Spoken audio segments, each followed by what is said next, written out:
kurang ngobrol juga bisa, karena anak-anak pada umur tertentu bisa jadi bukan doktrin tapi dialog, butuhnya dialog, jadi ajak ngobrol, ya seperti itu. Jadi hati itu ya kunci semuanya, maka sesuai dengan hadis tadi sebenarnya.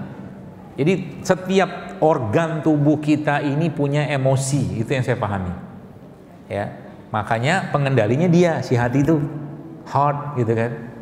Kalau dia bagus ya tentara semua ikut-ikutan bagus. Ya, tapi kalau dia sudah bermasalah, tentara pun ikut bermasalah. Ya, jadi penyakit sampai ke autoimun pun itu akan ada kaitannya dengan ini, autoimun. Ya, contohnya kayak rheumatoid arthritis itu ada kaitan. Yang saya pelajarin ya, ternyata ada kaitan dengan ini. Jadi hati-hati dengan hati. Ya. Nah, pertanyaannya kapan kita berobat? Urusan berobat itu sebenarnya kan berobat kemana aja lah ya. Jadi misalkan gini, ada orang tanya sama saya gini, dok saya punya lipom itu tumor lemak. Saran saya ke mereka apa? Ya udah bawa ke dokter bedah, dioperasi sebentar selesai. Cuma pertanyaannya kenapa muncul lipom? Itu. Apakah ada kaitan? Mungkin kalau di runut-runut emosi sih ada, cuman itu jauh lah. Cuman kalau saya lebih suka lipom atau tumor lemak itu kan pasti ada masalah dengan ibarat kata metabolisme lemak dalam tubuh dia atau metabolisme secara umum. Nah, itu dibenerin tuh habis itu. Tapi untuk solusinya apa? Ya udah dibuang aja dulu, operasi gitu loh. Kan operasi kecil misalkan lipom, ya, tumor lemak itu. Jadi kapan kita memerlukan atau mungkin kita berobat? Ya pertama kalau ada emergensi, ada sesuatu yang darurat, ya berobat. Contoh mungkin tumornya atau kankernya menyebabkan perdarahan, ya datanglah ke rumah sakit. Ya, harus datang ke rumah sakit. Ya. Diapain? Ditransfusi kayak diperbaiki kondisinya misalkan gitu. Atau mungkin lagi ada masalah, mungkin terlepas di penyakit hatinya apapun ya. Misalkan kejang-kejang, bawa ke rumah sakit lah. Ya, biar kejangnya atau emergensinya di stop dulu. Ya, jadi jangan kita lagi misalkan ya bolehkah kita mengobati orang kejang-kejang dengan Al-Qur'an? Ya boleh aja. Ya, cuman tadi seberapa yakin kita dengan Al-Qur'an untuk menghentikan kejang tadi kan gitu.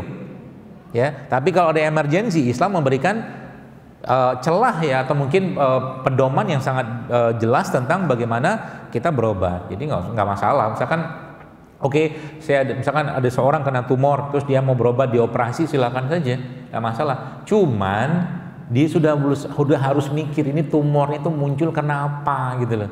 Karena dunia barat yang selama ini ada itu kan cenderung tidak ngoprek-ngoprek di sana, ya.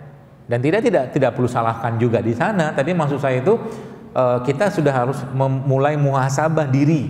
Itu kenapa muncul penyakit ini? Sebab apa? Nih sebabnya. Para ulama itu Bapak Ibu sekalian, kalau ada tikus masuk dalam rumahnya, mereka beristighfar dan mereka mohon ampun pada Allah karena ada dosa yang mereka kerjakan sehingga makhluk itu masuk ke rumahnya. Tikus loh. Apalagi penyakit. Gitu maksudnya. Jadi saya tuh kadang-kadang ya kita mulai ya kalau tikus lewat tiap hari gimana? Ya mungkin lingkungannya kurang bersih, mungkin dari sini enggak lah ya. Tapi ada kan orang kan ya tikus. Karena tikus itu termasuk hewan yang disunahkan untuk dibunuh selain cicak. Cicak kan dapat pahala 100. Ya, makanya kalau bisa bunuh cicak, tuh cicak dibunuh. Ya, pahala tuh. Ya, tikus juga termasuk yang diperintahkan Nabi untuk dibunuh atau tidak sebutkan secara spesifik tikus, tapi hewan yang berpotensi memberikan bahaya ke rumah. Misalkan ya, kita zaman dulu kan rumah-rumahnya kan pakai lampu api gitu loh, lilin atau apalah gitu kan. Nah itu kalau hewan itu lewat, jatuh, kebakar. Nah itu makanya disunahkan itu untuk dibunuh. Ya. Jadi penyakit juga sama ya tadi, mungkin urusan misalkan kita mau berobat, ya ambil saya yang kita paling yakin mau berobat kemana. Tapi catatannya apa? Catatannya jangan sampai yang melanggar syariat, ya, gitu.